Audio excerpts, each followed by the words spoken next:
하나님이 말씀하시는 지혜 그 두 번째 교훈입니다.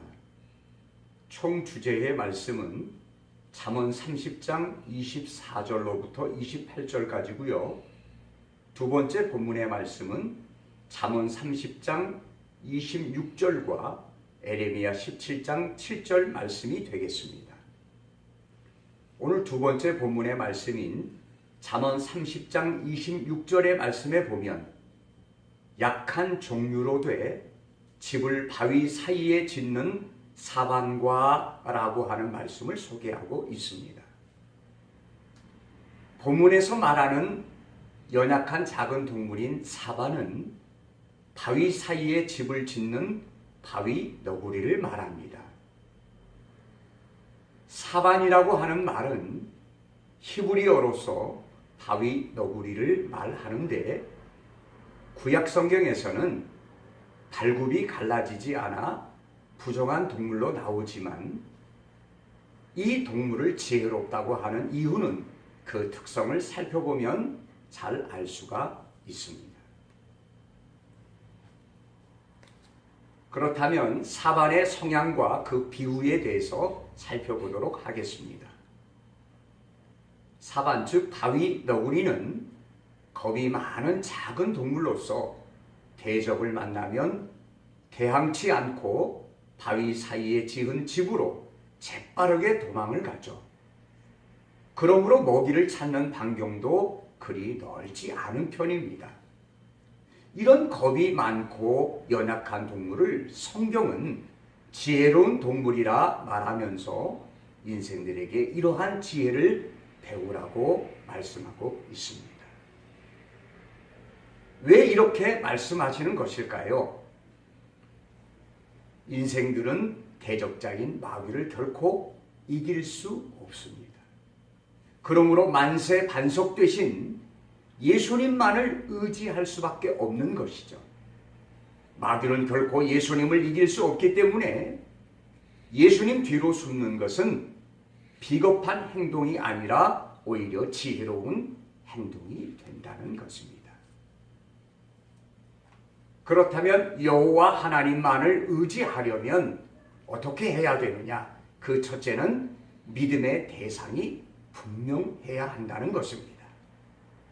두 가지를 살펴볼 텐데요. 그 첫째는 천지를 창조하시고 섭리 가운데 인생을 포함한 만물을 통치, 즉 다스리는 분이어야말로 우리 믿음의 대상이 되신다라고 말씀할 수가 있습니다.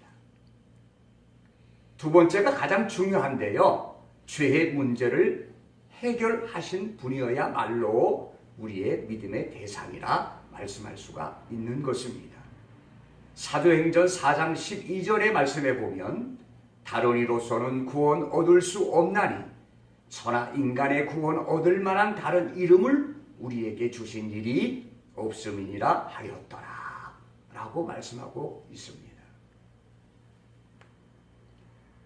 일반적으로 뛰어난 사람을 가리켜서 석가모니, 소크라테스, 공자 등 이야기를 합니다. 우리가 공자의 이 사상을 기록한 논어에 가만히 살펴보면 죄의 문제를 해결했다는 내용이 없습니다. 물론 그분들은 인격과 나름대로의 깨달음으로 말미암아 많은 사람들로부터 존경과 추앙을 받고 있습니다. 그러나 모두 다 죽었다는 것이죠. 즉 사망에 이르렀다는 것입니다. 성경 로마서 6장 23절의 말씀에 보면 죄의 삭은 사망이요 라는 말씀이 있습니다. 다시 말한다면 죄의 값은 죽음이다. 즉 사람이 죽게 된 것은 죄값이다 라고 하는 말이죠. 히브리서 9장 27절의 말씀에 보면 한 번 죽는 것은 사람에게 정한 것이요 그 후에는 심판이 있으리니 말씀하고 있습니다. 즉 죄로 인한 심판을 말씀하신 것이죠. 그 누구도 죄의 문제를 해결한 사람은 없다는 것입니다. 그러나 예수라고 하는 그 이름의 의미를 우리가 살펴본다면 자기 백성을 저희 죄에서 구원할 자 되심이라 라고 말씀하고 있습니다.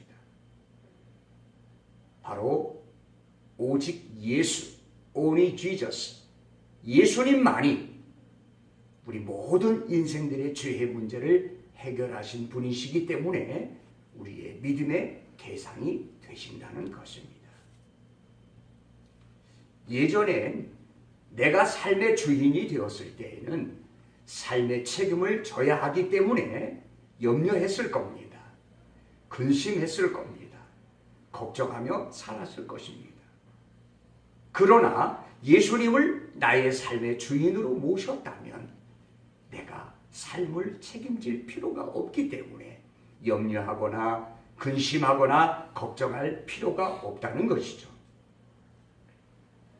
바로 이 예수님, 즉 하나님을 내 삶의 주인으로 모셨다면 바로 우리는 그분의 종인 것이죠. 종은 두 가지가 없습니다. 바로 종에게는 주권이 없다는 것이죠. 종은 주인의 하는 말에 순종만 있을 뿐입니다. 또한 소유 권한이 없습니다. 세상의 모든 것은 다 주인 것이죠. 그것을 맡겨주신다면 잘 관리하여 주인께로부터 선한 청지기, 선한 관리자로 칭찬과 상을 받을 뿐인 것입니다.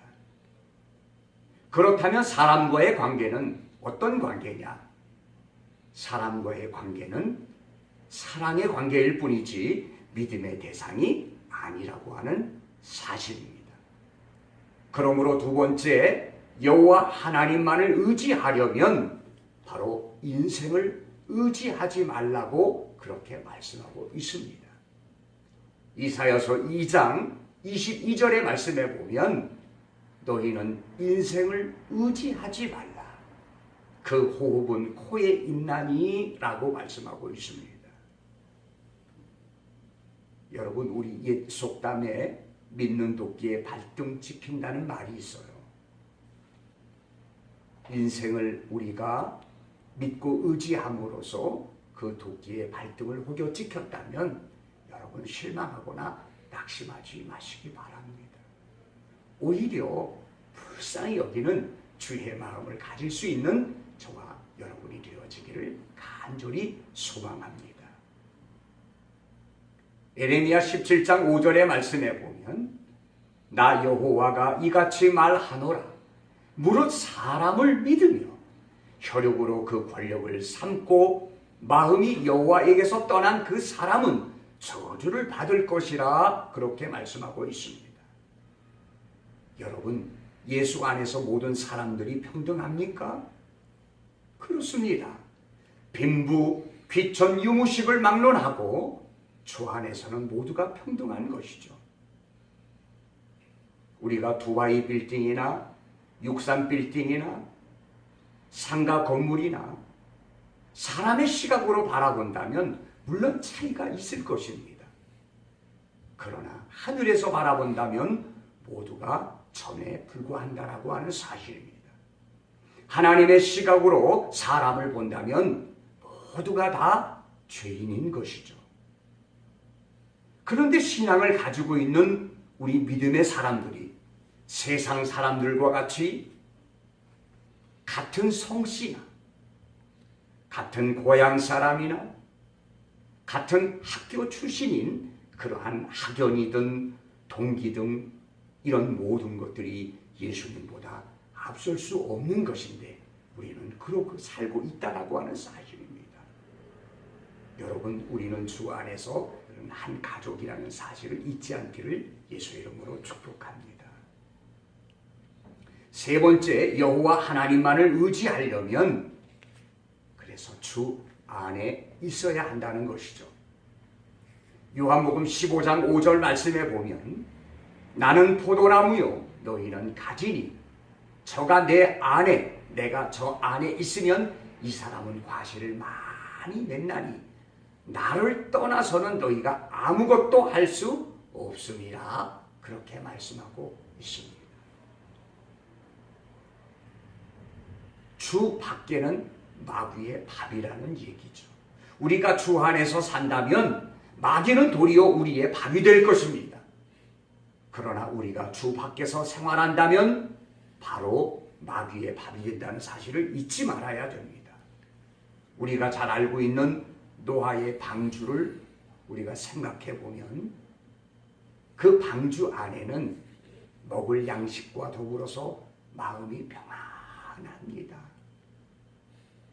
그러나 노아가 지었던 그 방주 밖에는 환란의 비바람이 지금도 몰아친다는 사실을 잊지 않기를 예수의 이름으로 축복합니다. 주님을 의지하는 사람들은 많이 있습니다.